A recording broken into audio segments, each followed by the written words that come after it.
12 বছর নয়, এবার 144 বছর পর আয়োজিত হতে চলেছে মহাকুম্ভ মেলা। আগে জেনে নি কুম্ভ মেলা কি। সনাতন ধর্মে কুম্ভ মেলার একটা আলাদাই মাহাত্ম্য আছে। এটি সারা বিশ্বের সবচেয়ে বড় ধার্মিক মেলা। এই মেলা প্রতি 12 বছর অন্তর পালন করা হয়, যেখানে সমগ্র বিশ্ব থেকে কোটি কোটি মানুষ অংশগ্রহণ করেন আর পবিত্র নদীতে স্নান করেন। মান্যতা আছে, এই বিশেষ মুহূর্তে স্নান করলে সকল পাপ থেকে মুক্ত হয়ে মোক্ষ লাভ করা যায় এবং রোগমুক্ত হওয়া যায়। এবার দেখা যাক কেন 12 বছর পরই কুম্ভ মেলা হয়। পৃথিবীর সবচেয়ে বড় এই মেলার আয়োজন কয়েক মাস আগে থেকেই শুরু হয়ে যায়। এই মেলাটি কয়েকটি পবিত্র নদীর তীরে 4টি তীর্থস্থলে আয়োজিত হয়। এই 4টি স্থান হলো উত্তরাখণ্ডের গঙ্গা তীরে হরিদ্বারে, মহারাষ্ট্রের গোদাবরী নদীর তটে নাসিকে, মধ্যপ্রদেশে শিপ্রা নদীর তীরে উজ্জয়িনীতে এবং উত্তরপ্রদেশে গঙ্গা, যমুনা ও সরস্বতী এই 3 বিশেষ নদীর সঙ্গমস্থল প্রয়াগরাজে কুম্ভ মেলা আয়োজিত হয়। মান্যতা আছে, যখন বৃহস্পতি কুম্ভ রাশিতে এবং সূর্য মেষ রাশিতে প্রবেশ করে তখনই মহাকুম্ভ মেলার আয়োজন হয়। প্রয়াগের কুম্ভ মেলার মাহাত্ম্য সবচেয়ে বেশি। বলা হয় প্রয়াগের কুম্ভ মেলা 850 সাল পুরনো। বলা হয় আদি শঙ্করাচার্য এই মেলার সূচনা করেছিলেন। পরবর্তীতে শঙ্করাচার্যের শিষ্যগণ সন্ন্যাসী ও অঘরীদের জন্য সঙ্গম তাতে শাহী স্নানের ব্যবস্থা করেছিলেন। আবার কোনো মত অনুসারে কুম্ভ মেলা সমুদ্র মন্থনের আদি সময় থেকে আয়োজিত হয়ে আসছে। বলা হয় সমুদ্র মন্থনের সময় অনেক অমূল্য বস্তু, প্রাণী, অপ্সরা প্রভৃতির আবির্ভাব হয়েছিল। তার মধ্যে সবচেয়ে যে বস্তুর প্রাপ্তি নিয়ে দেবদৈত্যের মধ্যে ঝগড়া আরম্ভ হয় তা হলো অমৃত।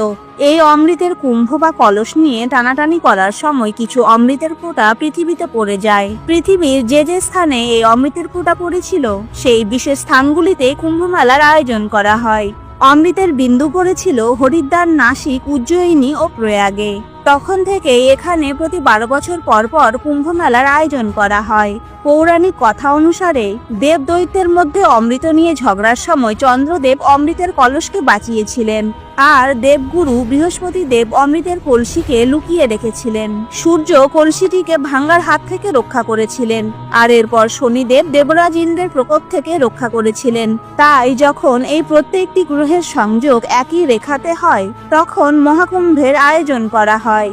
এই গ্রহগুলির মিলনেই অমৃতের কলসের রক্ষা হয়েছিল।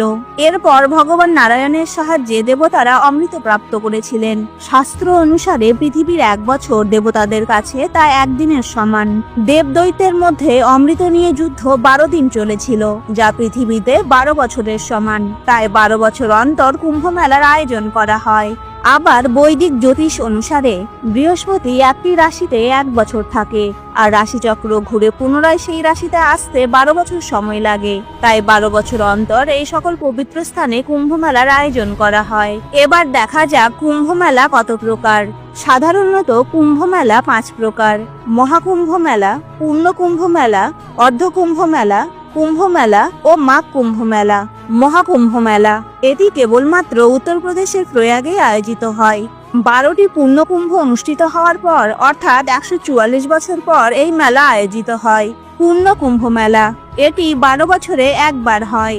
ভারতের 4টি স্থানে হরিদ্বার, নাসিক, উজ্জয়িনী ও প্রয়াগে এই মেলার আয়োজন করা হয়। অর্ধ কুম্ভ মেলা 6 বছর পর ভারতের 2টি স্থানে হরিদ্বার ও প্রয়াগে এই মেলা অনুষ্ঠিত হয়।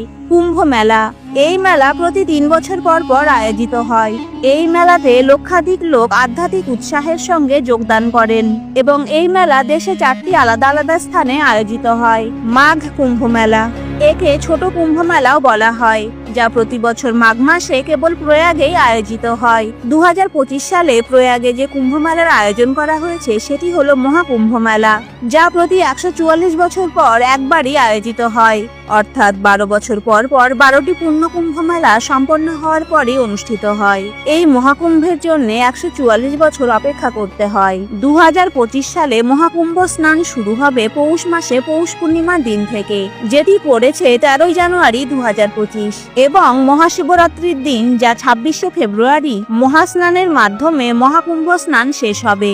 এবার দেখা যাক শাহী স্নানের তারিখগুলি কি কি আর কখন কখন স্নান করা উচিত। 14 জানুয়ারি মকর সংক্রান্তির দিন, 29 জানুয়ারি মৌনী অমাবস্যার দিন, 3 ফেব্রুয়ারি বসন্ত পঞ্চমীর দিন, 12 ফেব্রুয়ারি মাঘী পূর্ণিমার দিন এবং 26 ফেব্রুয়ারি মহাশিবরাত্রির দিন। এই দিনই মহাকুম্ভ শেষ হবে। বন্ধুরা, ভিডিওটি ভালো লাগলে প্লিজ ফলো করে সাপোর্ট করুন। Thank you.